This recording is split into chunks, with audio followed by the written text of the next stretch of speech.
मुंबईतील बीकेसीत महाविकास आघाडीची जाहीर सभा पार पडली। या सभेत उद्धव ठाकरे यांनी भाजप आणि महायुतीवर जोरदार हल्लाबोल केलाय। यावेळी जाहीरपणे त्यांनी भाजप नेत्या पंकजा मुंडेंचे आभार मानलेत। तू महाराष्ट्राच्या डोळ्यावरची पट्टी काढलीस असं उद्धव ठाकरेंनी म्हटलंय। भाजपचं काम खूप भारी आहे, महाराष्ट्रात 90,000 बूथ आहेत असं वक्तव्य पंकजा मुंडे यांनी केलं होतं।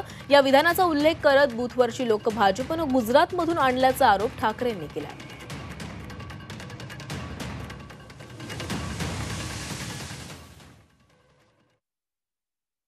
मला पंकजाताईला खास धन्यवाद द्यायचे की पंकजाताई, तू एक फार मोठं काम केलंस। आमच्या महाराष्ट्राच्या डोळ्यावरची पट्टी तू काढलीस। जशी आमच्या चंद्रचूड साहेबांनी न्यायदेवतेच्या डोळ्यावरची काढली आणि स्वतःच्या डोळ्यावरची बांधली होती, तशी तू आमच्या महाराष्ट्राच्या डोळ्यावरची पट्टी काढलीस। 90,000 बूथवरती दक्षता पथक म्हणजे एकापेक्षा अधिक माणसं असतात।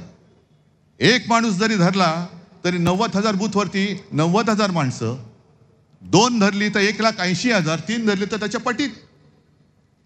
आणि सगळी माणसं गुजरातमधून भाजपने इकडे आणलेत महाराष्ट्रामध्ये, गुजरातमध्ये आपल्यावरती नजर ठेवायला। आज नजर ठेवायला आणलेत, उद्या आपली मुंबई आणि महाराष्ट्र बळकवण्याचा यांचा डाव आहे।